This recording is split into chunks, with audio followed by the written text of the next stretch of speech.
नमस्कार, सत श्री अकाल, वडक्कम, खंबा गणी, राम राम साहब सभी को ऑल्टरनेट मीडिया में फिर से स्वागत है। मैं आपकी होस्ट गायत्री देवी।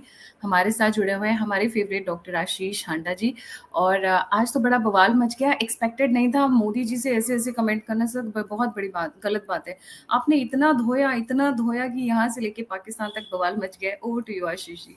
जी गायत्री जी, आपको ऑल्टरनेट मीडिया के सभी प्यारे प्यारे दर्शकों को मेरे यानी डॉक्टर आशीष का प्यार भरा नमस्कार। गायत्री जी, आपके और आपके सभी दोस्तों ने ये खबर तो सुनी होगी, कहावत तो सुनी होगी, 100 सुनार की एक लोहार की।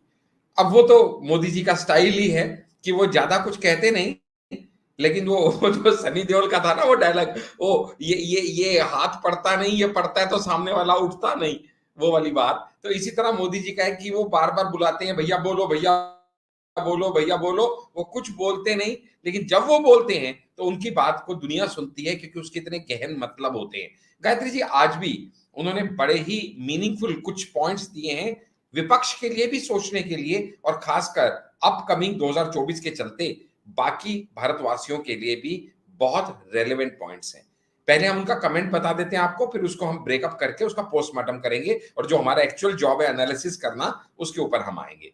मोदी जी ने आज संसदीय बोर्ड की बैठक थी, क्योंकि वो वहां पे पार्लियामेंट के सेशन में बयान देने तो वो गया है नहीं, जो विपक्ष बार बार जिसके ऊपर अड़ा हुआ है। लेकिन संसदीय बोर्ड की उन्होंने जो बैठक ली, जहां पे बीजेपी के सारे एमपीज थे, वहां पे मोदी जी ने ये बात बताई। उन्होंने बताया कि देखिएगा भैया लोग, आपको मैं बता रहा हूं कि नाम में कुछ नहीं रखा।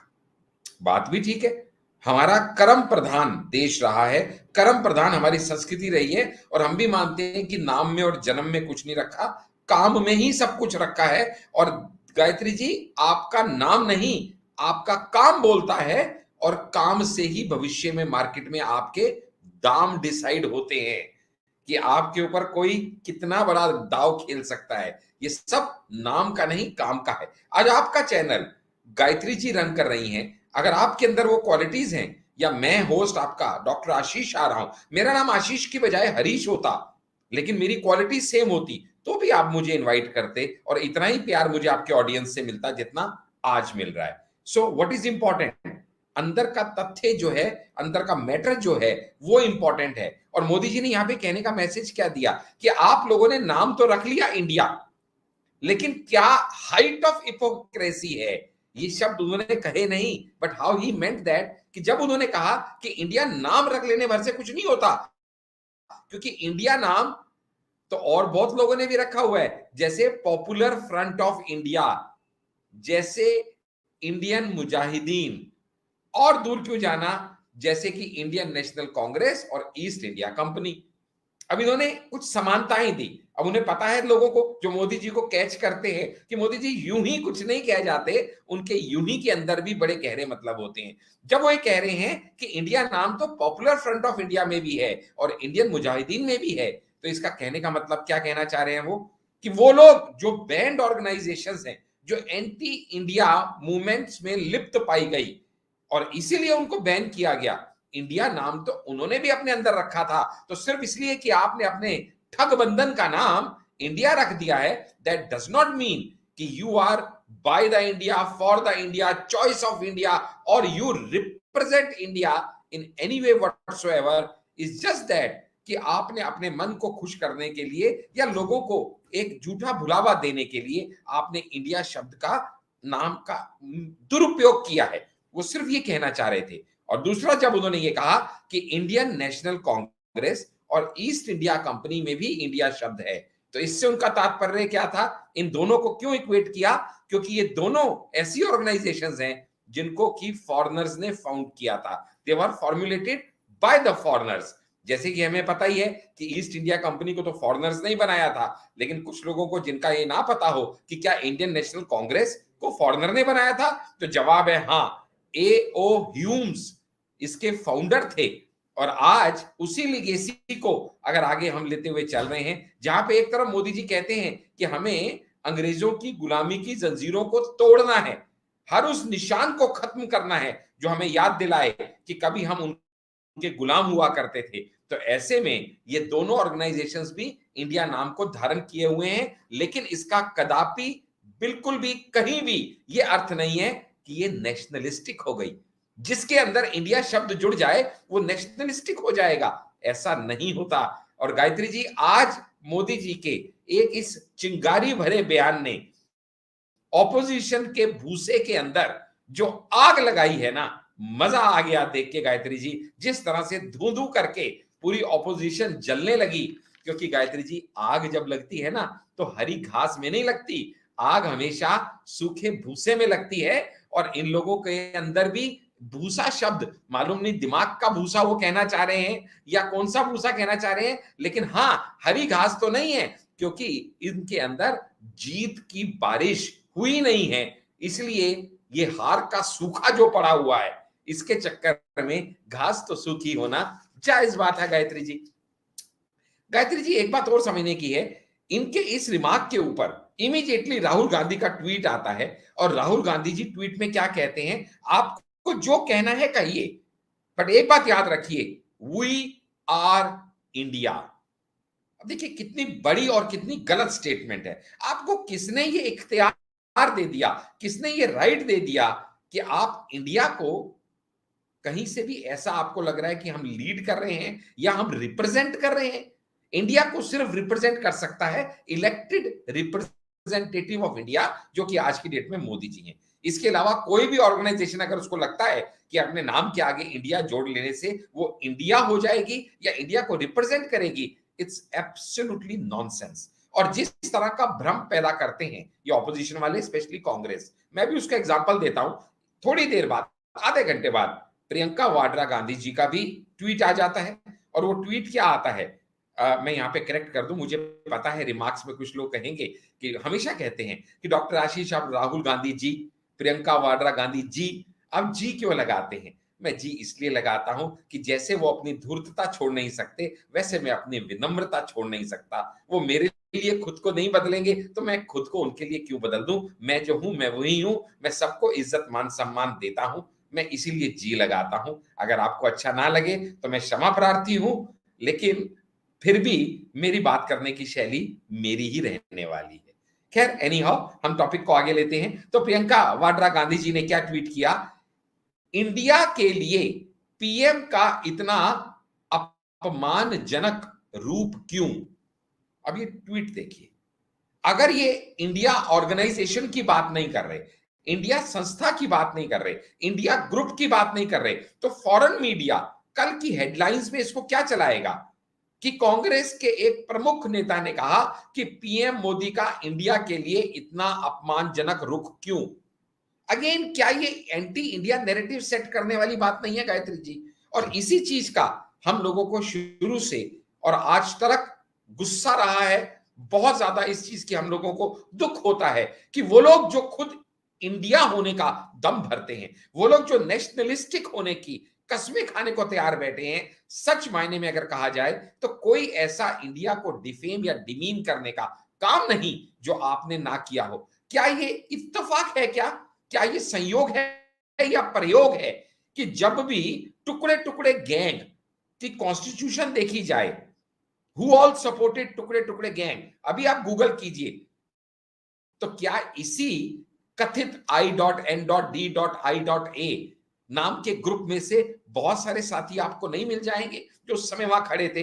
अगर कोई भी एंटी इंडिया नैरेटिव सेट करने के एग्जांपल दूं, जैसे कि बीबीसी का प्रोपेगेंडा हुआ, अपनी कंट्री को छोड़ के किसने बीबीसी को सपोर्ट किया? क्या ये इसी ग्रुप के लोग आपको वहां नहीं मिल जाएंगे? जब अदानी रो हुआ, जब पेगासस का मामला हुआ, जब सर्जिकल स्ट्राइक को क्वेश्चन करने की बात हुई, और जब फॉरेन सॉइल पे जाके अपनी ही कंट्री को डिमीन, डिफेम, इंसल्ट करने की बात हुई, फिर चाहे आतिशी जी ने किया हो या राहुल जी ने किया हो, लेकिन वो सब के सब लोग, जितने भी मैंने अभी आपको एग्जांपल और इंस्टेंस दिए, इस एक ही ग्रुप को बिलोंग करते हुए मिले, तो ये संयोग या प्रयोग नहीं, ये डेफिनेटली दाल में काला नहीं, पूरी दाल ही काली है गायत्री जी। क्योंकि इस समय जो इन्होंने इंडिया नाम रखने का ये जो षड्यंत्र रचा, मैं वो क्यों षड्यंत्र कह रहा हूं, क्योंकि दो तरह के लोग होते हैं, कुछ होते हैं चालाक और कुछ होते हैं धूर्त। बड़ा हेयरलाइन डिफरेंस है गायत्री जी, ध्यान से समझेंगे दोनों में से। वैसे ही जैसे कुछ इंटेलिजेंट होते हैं लेकिन कुछ विकेड होते हैं, तो इनकी जो इंटेंशन थी, नॉर्मली हम लोग नाम पहले रखते हैं और फिर उसके एब्रीवेशन सोचते हैं क्या हो सकती है। जैसे आपने पहले एएम नहीं सोचा होगा, फॉर एग्जाम्पल आपने ऑल्टरनेट मीडिया सोचा, नाम सोचा कि क्या होना चाहिए कि मैं मीडिया के कुछ पैरेलल कर रही हूं, एक ऑल्टरनेट मीन्स दे रही हूं नॉलेज का, तो मैं नाम ये रखती हूं। लोगो या एब्रीविएशन बाद में आती है। और यहां इन्होंने क्या किया, नाम रखा इंडियन नेशनल डेवलपमेंटल। ये भी आप तक डाउट में है कि डेवलपमेंटल है या डेमोक्रेटिक है, क्योंकि कई बड़े बड़े नेता इनके अलग अलग शब्द इस्तेमाल कर रहे हैं। Indian national developmental inclusive alliance. हर एक संस्था का हिंदी में भी नाम है, हमारी मातृभाषा हिंदी है, चाहे वो भारतीय जनता पार्टी है, चाहे वो इंडियन नेशनल कांग्रेस है। लेकिन इस अलायंस का आज तक हिंदी नाम बाहर आया नहीं, क्योंकि ये सोच के नाम रखा ही नहीं गया था। सोचा क्या गया था, पहले एब्रीविएशन INDIA किसी तरीके से लाना है, फिर उसकी फुल फॉर्म में जो बेस्ट लगे वो ठोक दो, चाहे डेवलपमेंटल हो चाहे डेमोक्रेटिक हो, क्या फर्क पड़ता है, इंडिया वर्ड तो इंटैक्ट है ना। तो ये जो सोच नेगेटिव सोच है, इसीलिए मैं कहता हूं ये कनिंग या धूर्त सोच से सोचा हुआ कार्य है। गायत्री जी, मैं तो ये कहूंगा इन लोगों को ये समझना चाहिए कि नजरें नहीं नजरिया बदलिए, नजरें नहीं नजरिया बदलिए, नजारे खुद ब खुद बदल जाएंगे। लेकिन ये समझ नहीं रहे हैं, ये सोच रहे हैं कि बस नाम चेंज करने से हम लोगों को मूर्ख बना लेंगे, नाम चेंज करने से मोदी एंड हिज एसोसिएट्स के जो हम पे होने वाले अटैक हैं, वर्बल अटैक्स हैं, क्योंकि इसके टाइम पे भैया बड़ी नॉर्मल बात है, जब भी इलेक्शंस आते हैं एक दूसरे के ऊपर कटाक्ष किए ही जाते हैं, कमेंट्स किए ही जाते हैं। ऐसे में कभी अगर ये कहना चाहेंगे कि इस ऑर्गेनाइजेशन के लोग करप्ट है, तो ये थोड़ी कहेंगे कि इंडिया के नेता करप्ट है। अगर ये कहना चाहेंगे कि ये मुंह के बल हारेंगे, भयंकर हार मिलेगी, तो ये थोड़ी कहेंगे कि इंडिया इस बार हारेगी। ये सब नैरेटिव से बचने के लिए इन्होंने इस तरह का षड्यंत्र रचा, ये दुष्प्रचार किया। लेकिन मोदी जी ने बहुत अच्छे से आज इनके इस कृत्य को तार तार करते हुए जब ये स्टेटमेंट दी, तो उन्होंने बहुत अच्छे से ये बात कह दी कि सिर्फ नाम रखने से कुछ नहीं हो जाता। क्योंकि गायत्री जी, एक नाम रखने से अगर कुछ बदलता होता तो शायद अभी तक बहुत लोगों का बहुत कुछ बदल चुका होता। आप समझिएगा कि पॉपुलर फ्रंट ऑफ इंडिया जब हम कहते हैं, ये एक बैंड ऑर्गेनाइजेशन है, टेररिस्ट में लिप्त पाई ऑर्गेनाइजेशन है, लेकिन नाम क्या रखती है, पॉपुलर फ्रंट ऑफ इंडिया। ना तो ये इंडिया के फ्रंट पे है, ना ये पॉपुलर है, ना ये नेशनलिस्टिक है, कुछ भी नहीं है इसमें, लेकिन नाम है पॉपुलर फ्रंट ऑफ इंडिया। यानी समझ रहे हैं आप, ये मोदी जी मुजाहिदीन भी, हाँ जी, इंडियन मुजाहिदीन इंडिया वर्ड है, जी बट हाँ, इंडिया से वही थोड़ा ना भिन्न कि भिन्न। जानबूझ के नाम ऐसा रखना कि जिससे ये लगे कि हम नेशनलिस्टिक है। और गायत्री जी एक और बात कहते हैं, one always tries to be one that one is not. व्यक्ति जो नहीं होता खुद को वही दर्शाने का अक्सर प्रयास करता है। हमने भी देखा होगा बचपन में, जब हमारे पास पैसे नहीं थे तो हम दोस्तों के पास ऐसी हेकड़ी जमाना चाहते थे जैसे हम बहुत पैसे वाले हैं। जिसको इंग्लिश नहीं आती वो ऐसा प्रयास करता है दिखाने का कि वो बहुत एजुकेटेड है। तो ये एक नॉर्मल ह्यूमन टेंडेंसी है। इसी तरीके से जब डीप इनसाइड योर हार्ट आपको पता है कि आप नेशनलिस्टिक नहीं है, आपके रोम रोम में एंटी इंडिया स्पिरिट दौड़ रही है, तो आप कहीं ना कहीं वो चोला पहनने का प्रयास करते हैं, वो कवर अप करने का प्रयास करते हैं। इसलिए आप खुद को नेशनलिस्टिक इंडियन या अपने नाम के अंदर इंडिया जोड़ने का प्रयास कर सकते हैं। मैं तो यही कहूंगा गायत्री जी, चलते चलते अपनी बात को इतने ही से कह के अब मैं समाप्त करना चाहूंगा कि जब मैं कई बार क्या होता है, जिस तरह से मैं आपको मेरा प्रोफाइल पता है, मैं कोचिंग मैनुअल्स भी लेता हूं, मैं लीडरशिप ट्रेनिंग्स भी देता हूं। ऐसे में हमारा एक सेशन होता है जहाँ पे बहुत इंटरेस्टिंगली हमारे सेशन में जेंट्स और लेडीज दोनों बैठे होते हैं, और मैं डिक्लेयर करता हूं कि मेरा अगला सवाल यहां बैठे हुए जेंट्स के लिए है, और मैं यहां बैठे हुए जेंट्स से सवाल करूंगा कि आप में से जितने लोग मेल हैं वो हाथ खड़ा करें। आधा सवाल समझते ही आधे लोगों के हाथ खड़े हो जाते हैं, और बाद में उनको समझ में आता है कि ऐसे लोग जो जेंट्स ऑलरेडी हैं वो मेल क्यों बनना चाहेंगे, क्योंकि जो ऑलरेडी जेंट्स हैं वो मेल है, वो मेल बनना नहीं चाहेगा। ठीक इसी तरीके से गायत्री जी, जो नेशनलिस्टिक है उसको नेशनलिस्टिक वर्ड यूज करना, खुद को नेशनलिस्टिक हूं करके दिखाने का बिल्कुल कोई जरूरत नहीं है। ये सिर्फ एक प्रोपोगेंडा है, ये कवर अप है। जिसको आज इनके मुखौटे को उतार के फाड़ के फेंक दिया है मोदी जी की सिर्फ एक लाइन में, जिसने मैंने कहा कि उस एक चिंगारी ने इस ऑपोजिशन के भूसे में आग लगा दी और ये तर तर करके जलने लगे। और सच में ये कला मोदी जी की हम सबको सीखनी चाहिए और हमें ध्यान रखना है कि आने वाले 2024 में हम किसी ऐसे व्यक्ति की बातों में ना आए जो नेशनलिस्टिक नहीं है लेकिन खुद को नेशनलिस्टिक होने का दम भरता है। Over to you Gayatri ji. जी, कंक्लूडिंग रिमार्क्स में ये कहना चाहूंगी, प्रियंका गांधी भी उतर आई इस बयान पे बयानबाजी करने के लिए, पूरा का पूरा विपक्ष उतर आया। बट एक चीज बड़ी इंटरेस्टिंग है, यहाँ से लेके पाकिस्तान तक प्रॉब्लम होगी, क्योंकि इंडियन मुजाहिदीन इंडिया का तो नहीं है। पीएफआई की तार इंडिया में जितने हैं, पर उनका बेस कहाँ पर है? पाकिस्तान में। तो पाकिस्तान में भी बहुत लोगों को मिर्ची लगी है। टेररिस्ट ऑर्गेनाइजेशंस के नाम ले रहे हो, इन टेररिस्ट ऑर्गेनाइजेशन के साथ जो लोग खड़े होते हैं वही इंडिया का पार्ट है। हाउ कम जो लोग भारत में बसे हुए टेररिस्ट को सपोर्ट करते हैं, वो इंडिया मतलब इंडियन नाम के ही सही, वो आज इंडिया की बात कर रहे हैं। What a hypocrisy, what a double standard. Thank you so much Ashish ji for joining. और जाने से पहले सभी व्यूअर्स से रिक्वेस्ट है, please don't forget to like, subscribe and share the ऑट नीट मीडिया। अगर आपको हमारा काम पसंद आता है तो डेफिनेटली लाइक करिए, शेयर करिए, अपने फ्रेंड्स के साथ क्या बोलते हैं, डिस्कस करिए और हमें फीडबैक दीजिए। सभी लिंक्स डिस्क्रिप्शन बॉक्स में है। इसी के साथ जय हिंद, जय श्री राम, हर हर महादेव।